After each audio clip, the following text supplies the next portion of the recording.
বন্ধুগণ আমার হযরত আলী এই শেষ কথাই বলে চলে যাব। হযরত আলী চৌকির মধ্যে বসে আছে, বিবি কেমন হওয়ার দরকার, মা ফাতেমা ডাক দিয়ে বললেন, স্বামী কি জন্য চিন্তা করতে আছেন, কি জন্য গালে হাত দিয়ে বসে আছেন, স্বামী গো কি জন্য আপনি চিন্তা করতে আছেন?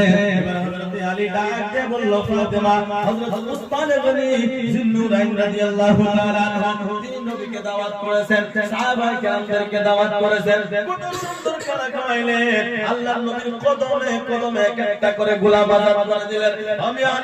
আমি গরীব, আমার বাড়িতে কিচ্ছু নাই, আমার মনে চায় আমি আমার দয়াল নবীকে একদিন বাড়িতে দাওয়াত দিতে চাই।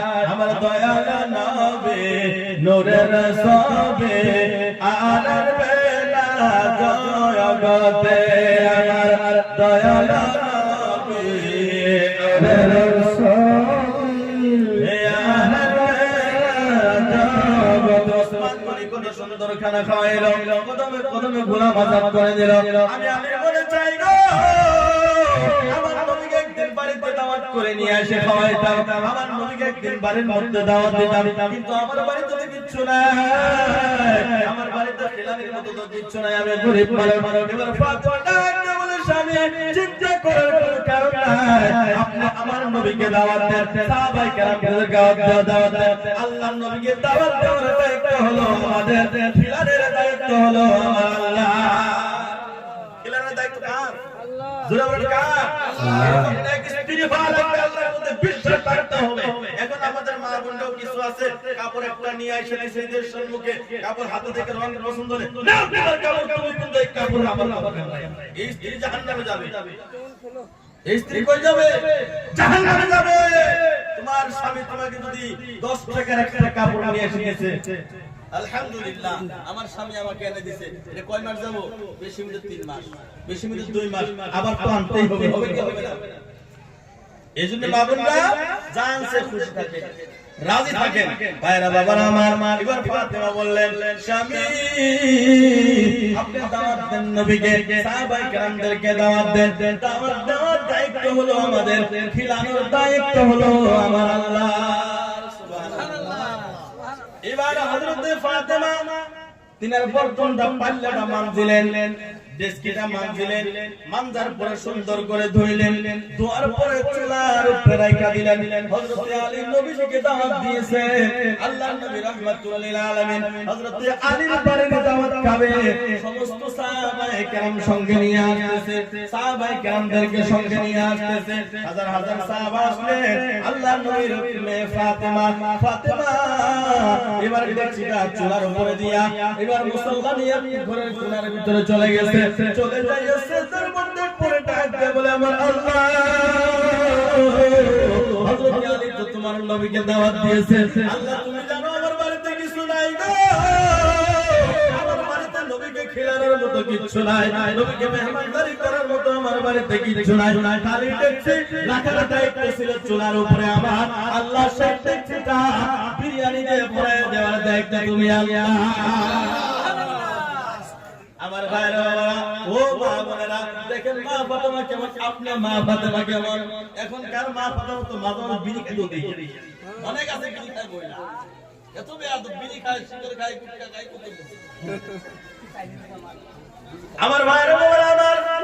এবার ফাতেমা সাজদায় পড়ে কাঁদে, আল্লাহ তুমি মালিক, দেখছি খালি চুলাই দিয়েছি, নবীকে দাওয়াত করা হয়েছে, খালি দেখছি চুলাই দেওয়ার দায়িত্ব ছিল আমার, এবার দেখছি বড়াই দেওয়ার দায়িত্ব তোমার। আমার ভাইরা বাবারা আমার, এবার ফাতেমা সাজদার মধ্যে পড়ে গেলেন, কাঁদতেছে।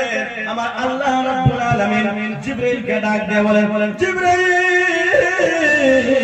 যাও যাও যাও যাও যাও, আমার ফাতেমা ডেকচি চুলায় দিয়েছে, আমার ফাতেমা ডেকচি চুলার মধ্যে দিয়েছে, এবার ডেকচিটা তুমি জান্নাত থেকে বিরিয়ানি নিয়ে যায়, জান্নাত থেকে খানা নিয়ে যায়, ফাতেমার বাড়ির ডেকচি ভর্তি করে দাও। সুবহানাল্লাহ। আমার ভাইরা বাবা কথা আমি শেষের দিকে নিয়ে আসছে যেহেতু হুজুর আসছেন আমার ভাইরা বাবারা আমার আল্লাহর নবী রাহমাতুল লিল আলামিনের মেয়ে এবার আল্লাহর নবী রাহমাতুল লিল আলামিন দাওয়াত খাওয়ার জন্য হাজার হাজার সাহাবায়ে কেরাম নিয়ে আসলেন খাওয়া দাওয়া শুরু হয়ে গেল এবার ফাতেমা আল্লাহর নবী রাহমাতুল লিল আলামিনকে খানা খাওয়াইলেন আল্লাহর দরবারে আবার সিজদায় পড়ে কাঁদেন আমার আল্লাহ তোমার আল্লাহ উসমানে গনি নবীর এক এক কদমে এক একটা করে গোলাম আযাদ করে দিয়েছে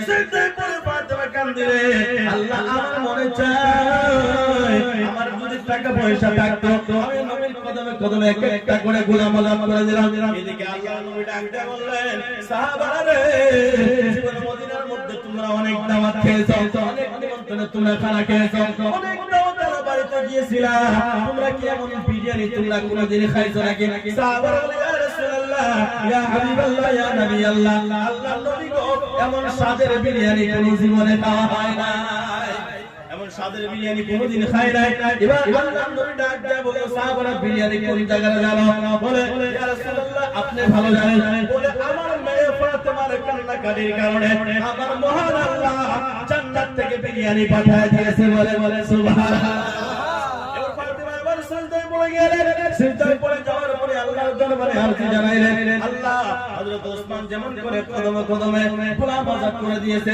আমি ফাতেমার মন চায় আমি একটু গোলাম আযাদ করে দিলাম আল্লাহ রাব্বুল আলামিন জিবরাইলকে ডাক দিয়ে বলে জিবরাইল যাও আমার নবীর কানের মধ্যে বলে দাও আমার ফাতেমা গোলাম আযাদ করার কথা বলতেছে গোলাম আযাদ নয় আজকে ফাতেমার সিজদার কারণে নবীর এক এক কদমের বদলায় এক একটা জাহান্নামীকে আমি আল্লাহ মাফ করে দিলাম সুরে বলেন সুবহানাল্লাহ